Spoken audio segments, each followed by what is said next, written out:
आकाशवाणी दिल्ली प्रस्तुत करता है विशेष फोन इन कार्यक्रम रेडियो डॉक्टर।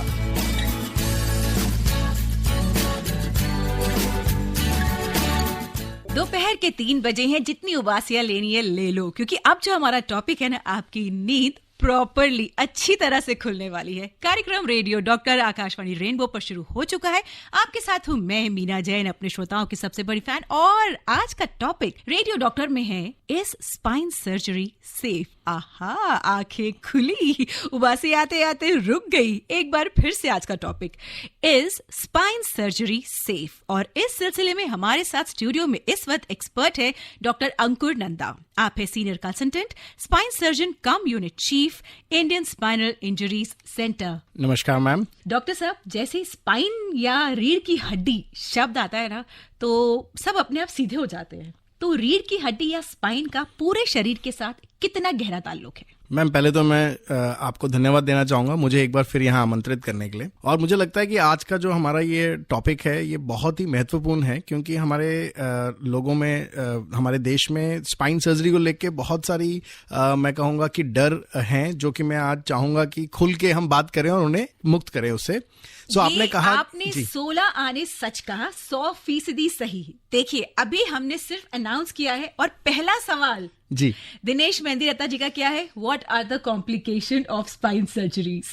जी जी, अब सो आई थिंक जो आपका सवाल था पहले वो लूंगा। जी बिल्कुल। देखिए, अभी इंफॉर्मेशन टेक्नोलॉजी और कंप्यूटर्स का जमाना है, तो उस भाषा में ही बोलूंगा। मैम, जिस तरह से कोई भी कंप्यूटर या मोबाइल, उसका जो सारा चलन है वो सीपीयू के द्वारा होता है, उसी तरीके से हमारी जो ये स्पाइन है ये भी हमारी बॉडी की एक तरीके से सीपीयू है। क्योंकि हमें जो भी मूवमेंट करनी है, हमें जो भी महसूस होता है, ये सारा ब्रेन के द्वारा सारे सिग्नल्स स्पाइन के थ्रू बॉडी में जाते हैं।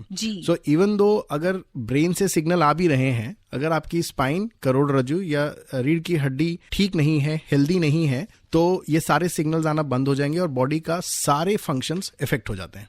तो ये तो समझ में आ गया कि स्पाइन एक बेहद बेहद इंपॉर्टेंट हिस्सा है हमारे शरीर का, और अगर उसमें सर्जरी की आवश्यकता है तो इसके बारे में हमें सीरियसली सोचना चाहिए। तो दोस्तों, कार्यक्रम रेडियो डॉक्टर, स्टूडियो में उपस्थित डॉक्टर अंकुर नंदा, जो कि आज बात करने वाले हैं कि स्पाइन सर्जरी कितनी सेफ है, क्या कॉम्प्लिकेशंस हो सकते हैं, क्या नहीं हो सकते, सर्जरी करानी चाहिए या नहीं। इस तरह के बहुत सारे सवालों पर आज बातचीत होगी। हमारे साथ हमारे एक श्रोता जुड़े हैं, लेट्स सी उनका क्या सवाल है। हेलो, नमस्कार, गुरविंदर सिंह चट्ठा बोल रहा हूँ। जी गुरविंदर जी, नमस्कार। बताइए क्या सवाल है आपका? डॉक्टर साहब को भी नमस्कार। नमस्कार सर। अब मेरा क्वेश्चन ये है कि जो स्पाइन इंजरी का आप ट्रीटमेंट करते हैं वो लेजर टेक्निक से करते हैं या पुराने वाली मेडिसिन जैसे उसका ऑपरेशन होता है? दूसरा, जिसकी सर्जरी होती है उसको कितने दिन बेड रेस्ट पे रहना चाहिए और किस एज के बाद नहीं करते हैं? सर, आपके काफ़ी डायरेक्ट और सिंपल सवाल हैं। पहली चीज़ जो आप कह रहे हैं कि किस तरह से सर्जरी की जाती है, सर वो डिपेंड करता है कि क्या तकलीफ है। जैसे मैं एग्जांपल देता हूँ, अगर मान लीजिए किसी को डिस्क का प्रॉब्लम है, तो यूजुअली हम माइक्रोस्कोप के द्वारा और मिनिमल इन्वेजिव तरीके से सर्जरी कर सकते हैं। अगर किसी को ऐसा प्रॉब्लम है जिसमें हमें रीढ़ की हड्डी को जोड़ना भी है इम्प्लांट्स के द्वारा, तो हमारे पास जो नई तकनीक है, रोबोटिक्स, ओआर्म, इन सब चीज़ों को यूज़ करके कर सकते हैं। पर मैं आपसे एक बात ज़रूर शेयर करना चाहूँगा सर, रीढ़ की हड्डी की जो मुसीबतें हैं 90% ऑफ द टाइम्स उनमें सर्जरी की ज़रूरत नहीं होती है। तो मैं ये मैसेज देना चाहता हूँ कि अगर हम अपने कमर का ध्यान रखें, रेगुलर एक्सरसाइज करें और फिजियोथेरेपी वगैरह से जो मेजॉरिटी लोग हैं वो सुधर जाते हैं, सर्जरी की ज़रूरत नहीं पड़ती है। जहाँ तक कि आपने कहा कि किस उम्र में सर्जरी की जा सकती है, सर देखिए, रीढ़ की हड्डी की सर्जरी के लिए कोई उम्र ठीक नहीं है और सभी उम्र ठीक है। बात यह है कि अगर प्रॉब्लम है तो हम यंग से यंग 2 साल 3 साल के बच्चों में भी ऑपरेशन करते हैं। और अभी जो मैंने 1 महीने पहले अपने ही एक मित्र के फादर का ऑपरेशन किया, उनकी उम्र थी 93, पर उन दोनों को जरूरत थी इसलिए किया गया, और अगर जरूरत नहीं है तो किसी भी एज में नहीं करना है। 93 ईयर ओल्ड वाले जिन सर का आपने सर्जरी किया, तो क्या उनको रिकवरी में ज्यादा दिक्कत आती है या ऐसा कुछ नहीं है? It all depends. मैम देखिए, जो ये उम्र है ये एक एक्चुअली आंकड़ा है ना। कोई 93 ईयर ओल्ड मेडिकली फिट हो सकते हैं और कोई 63 ईयर ओल्ड मेडिकली फिट ना हो। सो वो मेडिकल और हेल्थ स्टेटस पे डिपेंड करता है। ओके, आपने कहा कि सारी स्पाइनल इंजरीज या प्रॉब्लम्स को सर्जरी की जरूरत नहीं है, जी, तो सर्जरी हमें किस समय या किस सिचुएशन में जरूरत पड़ती है? मैम आपका बहुत ही सही सवाल है ये। देखिए ऐसा है, हमें पता है कि हमारी जो रीढ़ की हड्डी है, जो रीढ़ की नस है, वो हमारे सारे फंक्शंस कंट्रोल कर रही है। जब भी इन नसों पे दबाव आता है, स्पेशली हमारी कमर के निचले हिस्से में, तब हमें दर्द महसूस होता है पैरों में, और अगर गर्दन में दबाव आ रहा है तो हाथों में। इन सिचुएशंस में यूजुअली हमें सर्जरी की जरूरत नहीं पड़ती जब सिर्फ दर्द है। पर मान लीजिए अगर किसी को नस के दबाव के कारण शरीर के किसी भी अंग में अगर कमजोरी आ रही है, अगर पैर कमजोर हो रहा है या हमारे हाथ की मूवमेंट कम हो रही है, या सुनपन जैसा या इशारा हो, अगेन उस पे आता हूं मैं। अगर मूवमेंट कमजोर हो रही है, या फिर चलने का बैलेंस खराब हो रहा है, या पेशाब या मोशंस में कोई प्रॉब्लम हो रही है, कंट्रोल खराब हो रहा है, इन सिचुएशंस में सर्जरी की जरूरत पड़ती है। पर जैसे आपने पूछा सुनपन, दर्द, ये सारे ऐसे सिम्टम्स हैं मैडम जो दवाइयों से, कसरत से, फिजियोथेरेपी से सुधरते हैं। थोड़ा समय देना पड़ता है, इनके लिए यूजुअली जरूरत नहीं पड़ती है।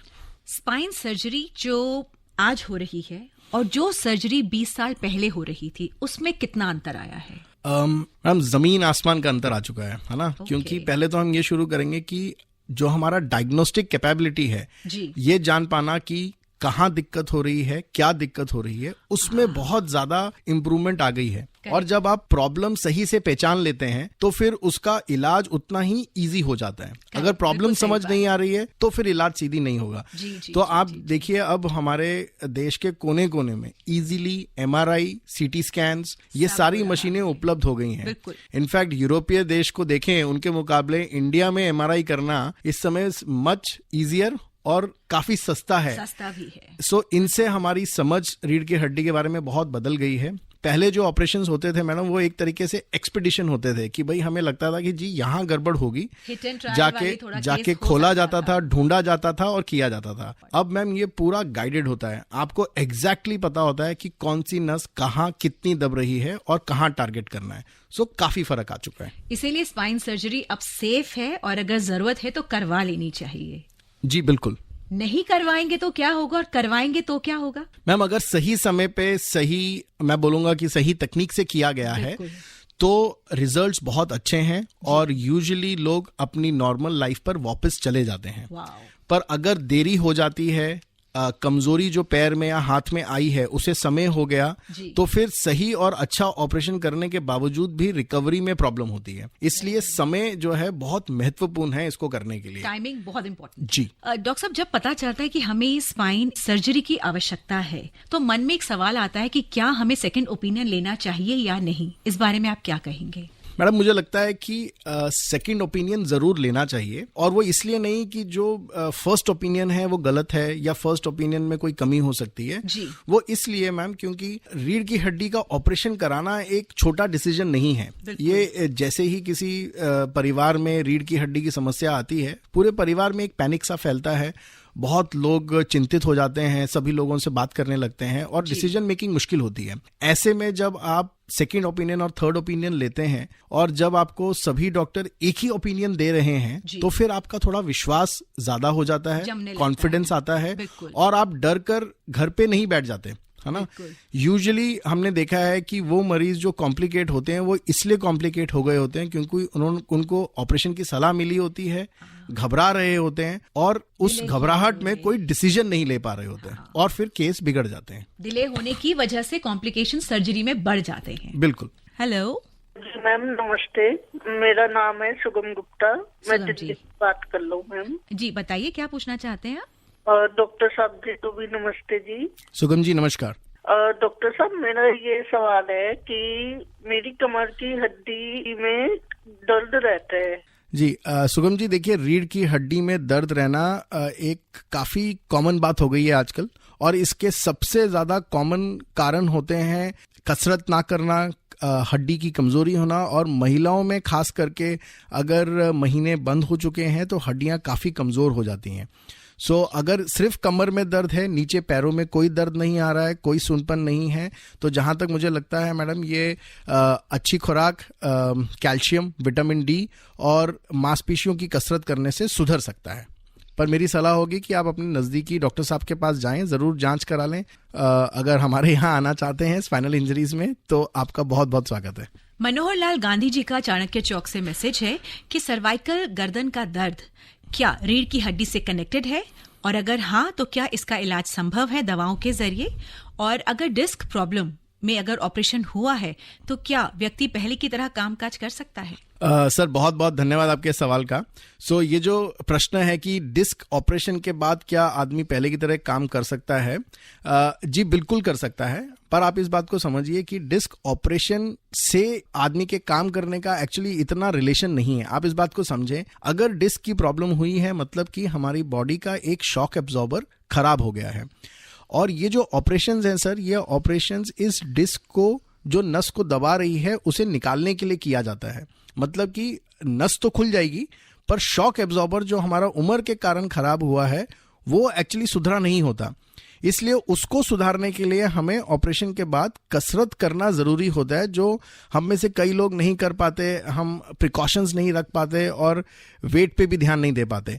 तो हमें अगर ये सब करेंगे सर तो डेफिनेटली आप जैसे पहले थे, जैसे पहले काम कर रहे थे वैसे ही कर पाएंगे। बहुत अच्छी बात बोली आपने कि सर्जरी के बाद जो रिहैबिलिटेशन है, जो एक एक्सरसाइज का पूरा सर्कल सिस्टम है, उसको फॉलो करना बहुत जरूरी है। अमूमन तौर पर रीढ़ की हड्डी की सर्जरी के बाद कितने समय तक एक्सरसाइजेस करनी रहती है एक स्ट्रिक्ट रिजीम बनाकर?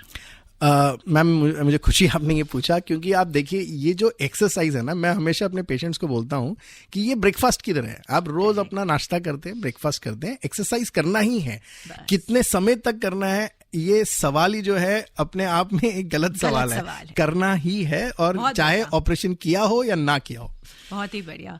ये अभी लास्ट टाइम भी हमारे साथ जो डॉक्टर साहब आए थे उन्होंने यही कहा था कि एक्सरसाइज और खाना, दवाई और खाना ये टोटली कनेक्टेड है। जब खाना खाने बैठे तो याद कीजिए आपने दवाई खाई कि नहीं खाई, या एक्सरसाइज की या नहीं की। एक और सवाल एक्सरसाइज का ये है कि सर्जरी के पहले क्या हमें कुछ ऐसी एक्सरसाइज करनी चाहिए कि हमारे बैक के मसल्स या बॉडी के अन्य मसल्स स्ट्रांग हो जाएं ताकि हम सर्जरी आराम से झेल पाए? जी बिल्कुल। इस बात को समझें कि ऑपरेशन के दौरान हमें कुछ नेचुरली कट लगाने पड़ते हैं, कुछ मांसपेशियों को साइड में लेना पड़ता है जिसकी वजह से मांसपेशियों में कमजोरी आती है। और क्योंकि रिकवरी पीरियड भी कुछ रहता है, हम थोड़े बेड में होते हैं, हमारी एक्टिविटीज कम हो जाती हैं, इससे भी थोड़ी कमजोरियां सेट इन होती हैं जिससे हमें वापस नॉर्मल एक्टिविटी में जाने में थोड़ा समय लग जाता है। पर अगर हमारी ऑपरेशन से पहले ही मांसपेशी मजबूत होगी तो ये असर मांसपेशियों पे कम होगा, तो हमारी रिकवरी जल्दी होगी, फास्टर होगी और हमें मुश्किल भी कम आएगी।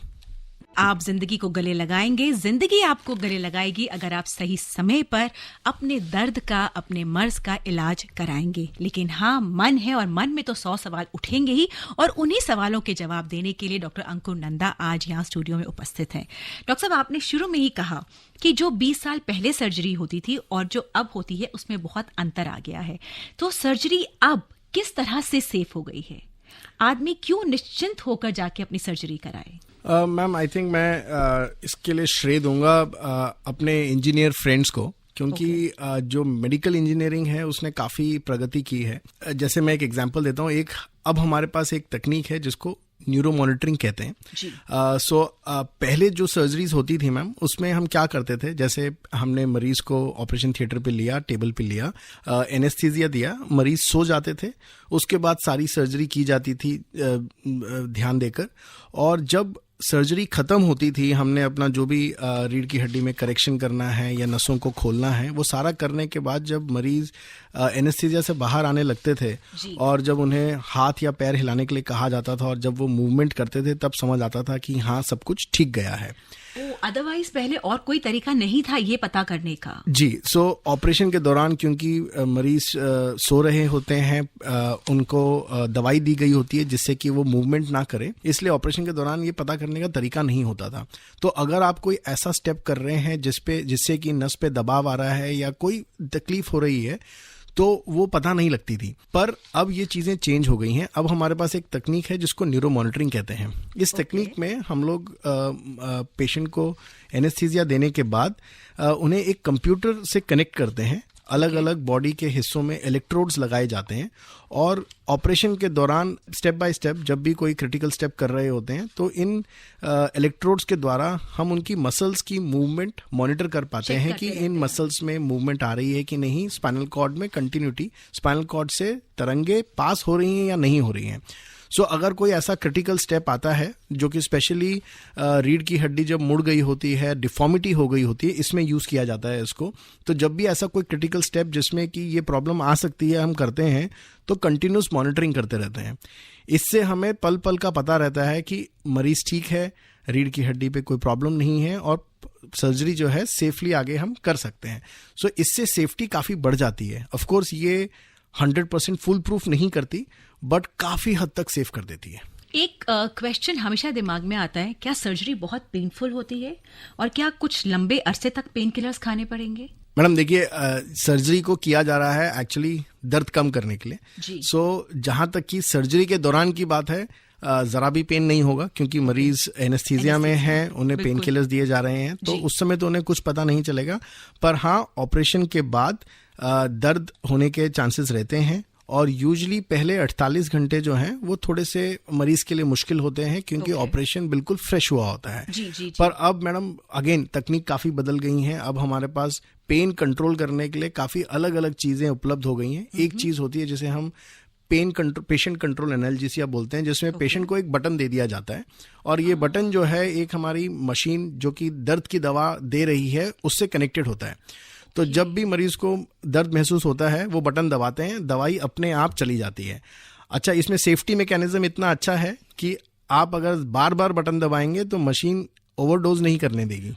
सो मशीन डोज भी कंट्रोल करेगी। सेंसर है कि उसमें कितने समय पहले दवाई दी है और अभी देना सेफ है या नहीं, समथिंग लाइक दैट। जी। सो मशीन कंट्रोल करती है कि जल्दी से बटन तो नहीं दबाया है और ज्यादा तो नहीं दब रहा है। सो मशीन वो आप अपने हिसाब से प्रोग्राम कर सकते हैं। तो अब ये चीज़ें सर्जरी कराना और फिर सर्जरी से निकलना काफ़ी, मैं कहूँगा, एक नॉन ट्रॉमेटिक एक्सपीरियंस। अब लोग आराम से सर्जरी करा सकते हैं। एक और सवाल उठता है कि सर्जरी के बाद कितने समय तक अमूमन हॉस्पिटल में रहना होगा? So again surgery to surgery depend करता है but on an average ma'am surgery के 48 घंटे के अंदर अगर कोई सिंपल मिनिमल इन्वेजिव डिस्केक्टमी जैसी सर्जरीज हैं तो 48 घंटे के अंदर छुट्टी मिल जाती है, ज़्यादा से ज़्यादा 4 या 5 दिन। सो यूजुअली पेशेंट का स्टे अस्पताल में अगर सब कुछ ठीक है तो 5 से 6 दिन का ही रहता है। ये तो वाकई एक चमत्कार ही है कि इतना सा अगर दर्द सहकर नई जिंदगी मिल सकती है तो फिर सर्जरी तो करा ही लेनी चाहिए। आपने शुरू में एक बात कही थी कि एक ही सर्जरी को करने के अलग अलग तरीके हो सकते हैं ऑन डिफरेंट पेशेंट्स। इसका क्या अर्थ है? मैम देखिए, जो रीढ़ की हड्डी की तकलीफ है हालांकि सुनने में सबसे एक जैसी लगती हैं। जैसे आप अगर बोलें कि कमर दर्द है तो सभी लोगों को कमर दर्द जिनको होता है उनको लगता है कि मेरी प्रॉब्लम दूसरे कमर दर्द के मरीज के मुकाबले सेम ही है। पर कमर दर्द के कई कारण हो सकते हैं, जैसे कि कोई इन्फेक्शन की वजह से भी कमर दर्द हो सकता है, नॉर्मल मांसपेशी की तकलीफ से भी कमर दर्द हो सकता है, अगर कोई कैंसर हो रहा है उससे भी कमर दर्द हो सकता है, हड्डी के फ्रैक्चर होने से कमर दर्द हो सकता है। अब हर एक सर्जरी के लिए टेक्निक्स, हर एक प्रॉब्लम के लिए टेक्निक्स डिफरेंट है और अगर डिस्क का ही प्रॉब्लम है तो उस डिस्क को निकालने के लिए भी अलग अलग तरीकों से किया जा सकता है। जी, ये तय कैसे होगा? मरीज के ऊपर, उसकी प्रॉब्लम के ऊपर? जी, डिस्क कहाँ पर खिसकी है, किस जगह पर फंसी हुई है, डिस्क का साइज कितना बड़ा है, उस पर डिपेंड करता है कि हम कौन सी सर्जरी करना चाहते हैं, किस तरह से करना चाहते हैं और किस डायरेक्शन से करना चाहते हैं। डॉक्टर ने बोला है कि सर्जरी करानी है, वो समय और सर्जरी होने के समय जो बीच का समय है, किस तरह से काउंसलिंग दी जाती है पेशेंट को कि वो सर्जरी के लिए पूरी तरह से तैयार हो? सर्जरी कराने के बाद घर जाए तो उनको किस किस तरह की प्रॉब्लम्स फेस आती है, क्या ये सब काउंसलिंग में समझाया जाता है? जी मैडम, अगेन सर्जरी किस चीज के लिए हो रही है उस चीज पे डिपेंड करता है कि कितनी ज्यादा काउंसलिंग की जरूरत है। सो वो मरीज जिनको डिस्क जैसी प्रॉब्लम जो कि रूटीनली देखी जाती हैं, अगर उस तरह की प्रॉब्लम है तो बहुत ज़्यादा कॉम्प्लिकेटेड नहीं है क्योंकि ऑपरेशन के अगले दिन से ही चलना फिरना शुरू कर देते हैं। और जो घर जाके एहतियात बरतनी है और जो कसरत करनी है उन्हें सिखा दी जाती है। अलग से फिजियोथेरेपी फिजियोथेरेपिस्ट की भी जरूरत नहीं पड़ती है। पर मान लीजिए अगर कोई ऐसे मरीज हैं जिन्हें रीढ़ की हड्डी में ऐसी चोट लगी थी या फिर कोई इन्फेक्शन हुआ था जिससे उनके पैरों में पैरालिसिस हुआ है या कमजोरी आई है, ऐसे लोगों में हमें ज़्यादा ध्यान रखना पड़ता है। उन्हें हम बताते हैं कि घर जाते वक्त उन्हें क्या चीज़ों की ज़रूरत होगी, उनको बाथरूम में क्या चेंजेस लाने पड़ेंगे, उन्हें थेरेपी कितनी दिन के लिए ज़रूरत होगी और फॉलोअप्स कैसे करने हैं। तो सभी चीज़ों को उनको हम बताते हैं, उनका ज्ञान देते हैं। फॉलोअप ये भी एक बहुत इंपॉर्टेंट पार्ट है सर्जरी का। इस बारे में हम बात करेंगे एक छोटे से ब्रेक के बाद। आप सुन रहे हैं विशेष फोन इन कार्यक्रम रेडियो डॉक्टर। जिंदगी हंसने गाने के लिए है, पल दो पल नहीं पूरी जिंदगी हंसिए मुस्कुराइए, क्योंकि आपके साथ है आकाशवाणी रेनबो और इस तरह के हम कार्यक्रम करते रहते हैं जिससे आप स्वस्थ रहे, मस्त रहे और खुश रहे। और इस वक्त हमारे साथ जुड़े हैं एक लिसनर। हेलो जी, नमस्कार, क्या नाम है आपका? नमस्कार, मैं दीपक शर्मा बोल रहा हूँ दिल्ली से। जी दीपक, बताइए क्या पूछना चाहते हैं आप? मुझे डॉक्टर साहब से एक सवाल करना है। मेरे फादर हैं, वो 85 इयर्स के हैं। उनका पिछले 6-7 साल से कमर बहुत ज्यादा बैंड हो गया। उनको पेन नहीं है बट उनका कमर बैंड हो गया है, वो स्टिक से चलते हैं। Okay. तो उनका सर्जरी के लिए मुझे थोड़ा सा डॉक्टर साहब से हमने स्पाइनल इंजरीज में ही दिखाया था, वसंत कुंज में ही। तो उन्होंने क्या बोला कि इनके कमर में दबाव है, मतलब इनका जो नस है वो दबा हुआ है। तो वो सर्जरी से, बट उन्होंने कुछ वो नहीं दिया, श्योरिटी नहीं दिया, गारंटी, मतलब ये नहीं बोला कि 100% ठीक हो जाएंगे। तो इसके लिए मुझे थोड़ा सा डॉक्टर साहब से सेकंड ओपिनियन लेना है। जैसे डॉक्टर साहब ने भी बोला भी था कि सेकंड ओपिनियन लेना बहुत जरूरी है। तो हम उसी में डिसीजन में है कि हम कराएं या ना कराएं सर्जरी। दीपक जी, बहुत बहुत धन्यवाद आपके सवाल का। सो देखिए, जिस तरह से आप डिस्क्राइब कर रहे हैं मुझे समझ आ रहा है। आपने कहा कि अंकल चलते वक्त अगर झुक गए हैं पर उन्हें दर्द नहीं हो रहा है, इज दैट करेक्ट? जी, पेन बिल्कुल भी नहीं है उनको। ना कमर में है ना पैरों में है? ना कमर में है ना पैरों में, बट उनका जो कमर की जो बैंड की वजह से थोड़ा सा चलने में दिक्कत होती है उनको। तो स्टिक्स लेके चलते हैं, चलने फिरने में प्रॉब्लम है। सो चल नहीं पाते हैं ना? हाँ सर, देखिए ये यूजुअली इसलिए होता है क्योंकि जब हमारी नीचे के भाग की कमर में जब नसें दबने लगती हैं तो जैसे ही पेशेंट थोड़ा आगे को झुकता है, थोड़ी सुरंग में जगह बन जाती है और नसों को थोड़ा आराम मिलता है। तो ये आगे झुक जाना बॉडी का एक डिफेंस मैकेनिज्म होता है जिसमें कि बॉडी को समझ आ जाता है कि भाई अगर हम आगे को झुके रहेंगे तो दर्द थोड़ी कम होती है। इसलिए इसको शॉपिंग कार्ट साइन भी बोलते हैं यूरोपियन देशों में, क्योंकि यूरोपियन कंट्रीज में जो एल्डरलीज हैं वो शॉपिंग कार्ट पे बिल्कुल झुककर मॉल्स में चले जाते हैं और मॉल्स में शॉपिंग कर रहे होते हैं।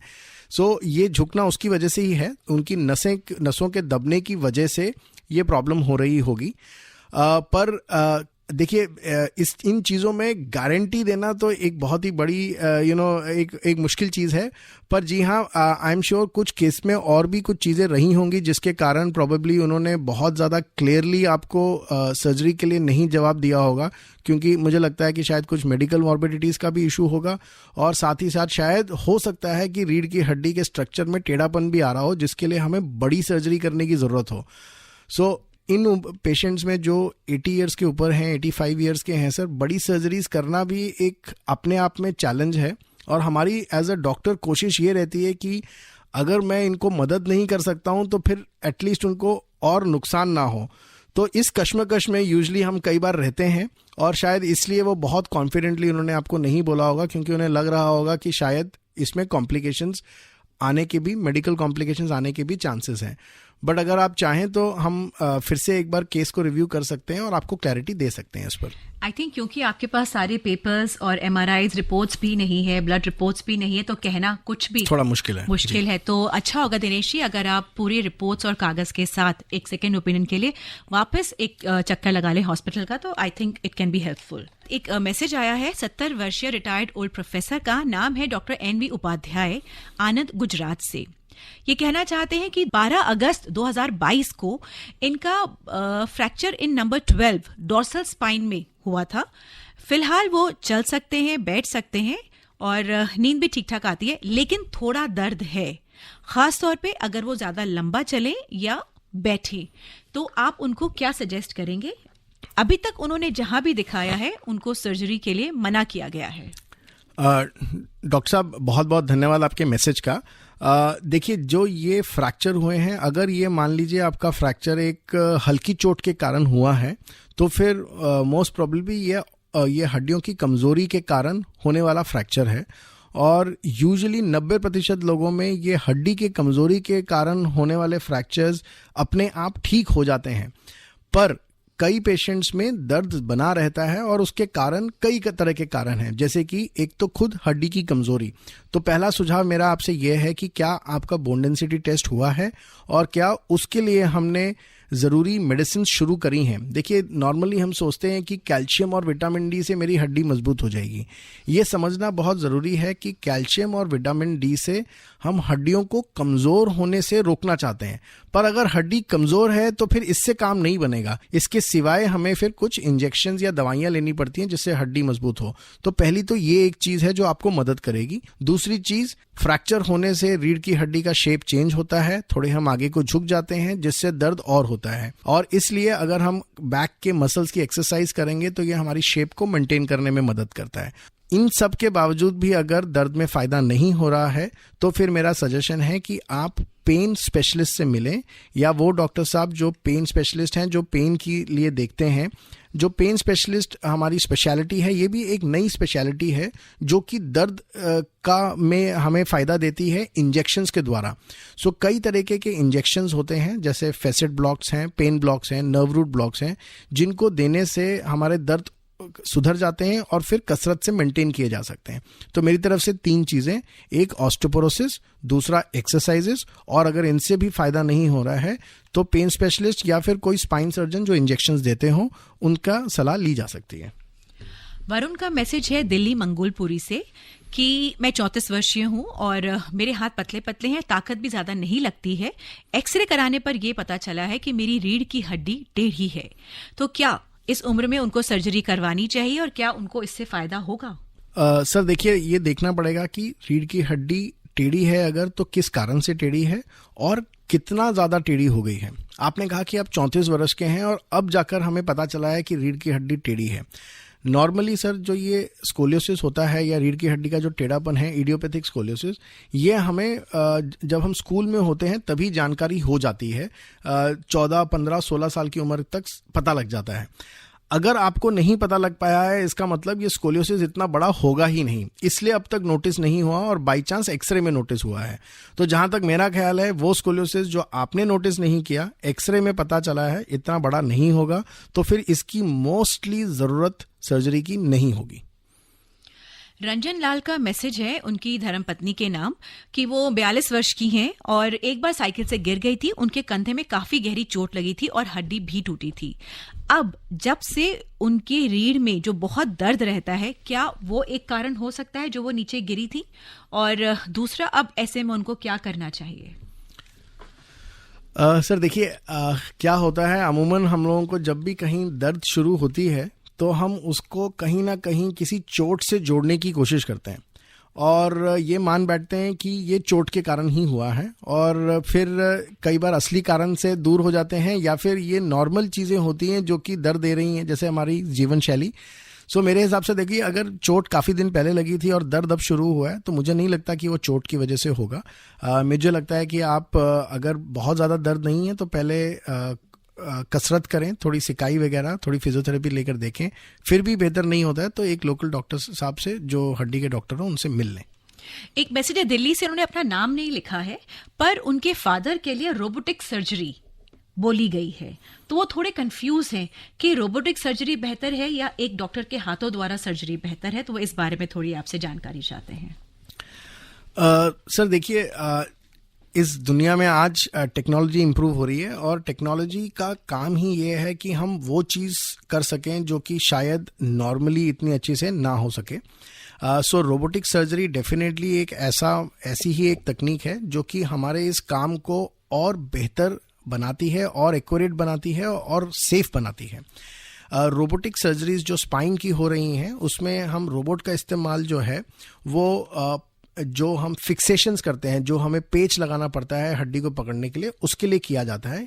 ये एक काफ़ी अच्छी टेक्निक है जो कि हमें एक्यूरेसी भी देती है, प्रिसिशन भी देती है और जल्दी भी करने में मदद करती है।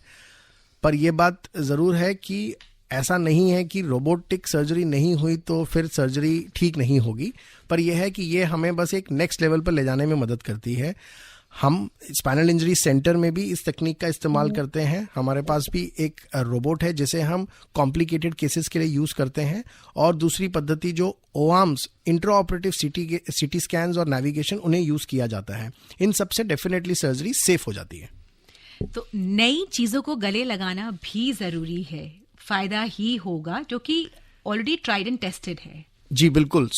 नई चीजों को गले लगाना चाहिए। अब वो काफी, उनका जो सेफ्टी है वो एस्टैब्लिश हो चुकी है, but at the same time हमें अपने पुराने स्किल्स भी साथ लेकर चलने हैं। स्पाइन सर्जरी की बात हो रही है तो डेफिनेटली कॉम्प्लिकेशंस और साइड इफेक्ट्स कुछ तो होंगे। तो पहले मैं चाहूंगी आप थोड़ा सा हमें कॉम्प्लिकेशंस के बारे में बताएं। जी ज़रूर। आई थिंक ये सवाल, जैसे इंग्लिश में कहावत है, addressing the elephant in the room, ये वही सवाल है। देखिए, रीढ़ की हड्डी से सभी लोग डरते हैं क्योंकि एक ऐसी धारणा है कि अगर ऑपरेशन करवाया तो हो सकता है कि आप जिंदगी भर के लिए बेड पर ही रह जाएं, या फिर आपके पैरों की ताकत जो है वो जा सकती है। जी। और आप मानेंगे नहीं कि ऑलमोस्ट हर एक मरीज जिनसे हम ये ऑपरेशन की बात करते हैं, वो थोड़ा से संकोच के बाद जरूर ये सवाल पूछते हैं कि डॉक्टर साहब क्या ये सही है, क्या ऐसा है। सो देखिए, इस बात को समझना है कि हमारे जीवन में हर एक चीज में एक रिस्क और कॉम्प्लिकेशन का चांस रहता है, चाहे फिर वो हम रोड पर गाड़ी चला रहे हों, हवाई जहाज में सफर कर रहे हों, या फिर दिल्ली में सांस ले रहे हों। सो उसी तरीके से रीढ़ की हड्डी के ऑपरेशन या किसी भी ऑपरेशन में कॉम्प्लिकेशन का चांस रहता है। ज़्यादा ज़रूरी सवाल यह है कि कॉम्प्लिकेशन का चांस कितना है, कितना रेट है। नॉर्मली जितनी भी स्पाइन सर्जरीज हैं जो रूटीनली की जाती हैं उम्र के साथ होने वाले बदलावों के कारण, उसमें कॉम्प्लिकेशन रेट आधे % से भी कम है। मतलब 99.5% लोग डिस्क सर्जरी से, लिस्थेसिस सर्जरी से, स्टेनोसिस सर्जरी से बहुत अच्छे रिजल्ट्स के साथ निकलते हैं। पर कुछ सर्जरीज ऐसी हैं जिसमें कॉम्प्लिकेशन रेट हायर है, जैसे कि हम इसको शब्द इस्तेमाल करते हैं माइलोपैथी सर्जरीज। मतलब कि जब हमारे धड़ के एरिया में, लोअर बैक से ऊपर वाले एरिया में, जिसको थोरैसिक स्पाइन बोलते हैं, वहां पर कुछ कारणों से मेन स्पाइनल कॉर्ड पे जब प्रेशर आता है, जिसको थोरैसिक माइलोपैथी या फिर गर्दन में सर्वाइकल माइलोपैथी बोलते हैं, इन सर्जरीज का कॉम्प्लिकेशन रेट थोड़ा ज्यादा है, 4 से 5% के आसपास। हालांकि ज्यादा में 4 से 5% है। हालांकि 95% ये लोग भी ठीक रहते हैं, बट मेडिकल साइंस में 4-5% कॉम्प्लिकेशन रेट भी थोड़ा हाई ही माना जाता है, और ये जरूर एक डेफिनेटली कॉम्प्लिकेटेड सर्जरीज हैं। और तीसरी सर्जरी जो मैं बोलूंगा कैटेगरी, वो है डिफॉर्मिटी सर्जरी। मतलब जब रीढ़ की हड्डी बहुत ज्यादा मुड़ी हुई हो, और अनफॉर्चुनेटली ये ज्यादातर पीडियाट्रिक एज ग्रुप, मतलब कि बच्चों में होता है, इनमें कॉम्प्लिकेशन रेट सबसे हाईएस्ट होता है। पर हमारे पास और कोई ऑप्शन नहीं होता, क्योंकि अगर हम सर्जरी नहीं करें तो फिर धीरे धीरे ये कॉम्प्लिकेशंस हो जाने का चांस ऑलमोस्ट 100% होता है। तो एक तरफ 100%, एक तरफ 5%। तो ये सारी जो चीज़ें हैं हमें ये समझनी है। इसलिए मेरा यही मानना है कि, इसीलिए मैं कह रहा था कि सेकंड ओपिनियंस भी लेने चाहिए, ताकि मरीज अपना सारा ड्यू डिलिजेंस कर सके, अच्छे से समझ सके, और फिर आगे कोई स्टेप लें। एक बात मैं चाहूंगी कि आप हमारे श्रोताओं को जरूर समझाएं कि जब उन्हें किसी मर्ज का पता चले या डॉक्टर ने सर्जरी कहा है, तो ऑनलाइन उसकी ज्यादा रिसर्च या पढ़ाई ना करें। मैम, आपने हमारी मन की बात कही। इनफैक्ट मुझे लगता है कि अगर कोई डॉक्टर साहब भी सुन रहे हैं तो वो भी इस बात से बिल्कुल सहमत हो गए, क्योंकि इंटरनेट में इतनी ज़्यादा इंफॉर्मेशन अवेलेबल है, और हमारे लिए प्रोसेस कर पाना कि कौन सी सही और कौन सी गलत है, ये बहुत मुश्किल हो जाता है। जैसे एज अ डॉक्टर अगर मैं इंटरनेट पे ढूंढना शुरू करूँ कुछ ऐसा टेक्निकल टर्म या कोई केमिकल चीज़, तो शायद मुझे समझ में नहीं आएगी। इससे होता ये है कि हमारे मन में कुछ गलत धारणाएं बन जाती हैं, हमारे मन में कुछ डर पैदा हो जाते हैं, बन के बैठ जाते हैं। हाँ, सो इसलिए अपनी रिसर्च की जगह आप जो इसके एक्सपर्ट लोग हैं उनसे मिले, मल्टीपल ओपिनियन ले, वो आपको ज्यादा इन्फॉर्मेशन दे पाएंगे। एक बात बहुत अच्छी कही डॉक्टर साहब ने कि एक्सपर्ट से मिले। अगर स्पाइन सर्जरी का केस है तो जो डॉक्टर स्पाइन की सर्जरीज ही करते हो उनके पास जाएं, ना कि उनके पास जो कि नी की भी सर्जरी कर रहे हैं या जो मल्टीपल ऑर्गन की सर्जरी कर रहे हैं। सिर्फ और सिर्फ केवल स्पाइन सर्जरी जो कर रहे हैं उन्हीं से जाके उन्हीं की एक्सपर्टीज का फायदा उठाएं और जितने भी मन में ऐसे क्वेश्चंस हैं, दुविधाएं हैं, उनको सॉल्व करें। इससे पहले कि हम आपका धन्यवाद कहें, मैं चाहूंगी कि आप चलते चलते श्रोताओं को कुछ एक जबरदस्त मैसेज दे दें। मैडम, मेरा मैसेज श्रोताओं के लिए यही है कि देखिए, रीढ़ की हड्डी से घबराने की जरूरत नहीं है, रीढ़ की हड्डी की समस्याओं से घबराने की जरूरत नहीं है, क्योंकि 90% समस्याएं जो हैं दवाइयों से, कसरत से, अपनी जीवन शैली को सुधारने से सुधर जाती हैं और हमें तंग नहीं करती। और अगर हमें ऑपरेशन की ज़रूरत पड़ती है, जैसे कि अगर हमें पैर में कमज़ोरी लग रही है या हमारे मोशंस में, यूरिन में कोई प्रॉब्लम आ रही है, तो फिर आप विलंब ना करें, जल्द से जल्द डॉक्टरी सलाह लें। और यूजुअली इन ऑपरेशन के रिजल्ट्स अच्छे आते हैं। अगर ऑपरेशन रीढ़ की हड्डी का सही समय पे, सही कारण के लिए, सही डॉक्टर द्वारा किया जाता है तो फिर कोई घबराने की बात नहीं है, आप स्वस्थ जीवन व्यतीत कर सकते हैं। इतनी टू द पॉइंट और फैक्चुअल इंफॉर्मेशन जिसने हमें एकदम कूल एंड काम कर दिया है। और अगर खुदा ना खास्ता कभी हमें आगे ज़रूरत पड़े तो हम हिम्मत करके ये सर्जरी करा पाएंगे। इन सभी बातों के लिए आपका बहुत बहुत धन्यवाद कि आप स्टूडियो में आए और आपने हमारी बहुत तरह की क्वेरीज को सॉल्व किया। Thank you so much. Meena ji, बहुत बहुत धन्यवाद आपका। आपके साथ ये 1 घंटा बहुत ही बढ़िया बीता। और श्रोताओं, आपको आज का कार्यक्रम कैसा लगा? हमारा प्रोग्राम की कोई सुझाव या फीडबैक अगर आप देना चाहते हैं तो healthairdelhi@gmail.com पर दे सकते हैं। एक बार फिर से healthairdelhi@gmail.com पर दे सकते हैं। अभी आप आकाशवाणी दिल्ली से विशेष फोन इन कार्यक्रम रेडियो डॉक्टर सुन रहे थे। कार्यक्रम की प्रस्तुतकर्ता थी शालिनी मित्तल।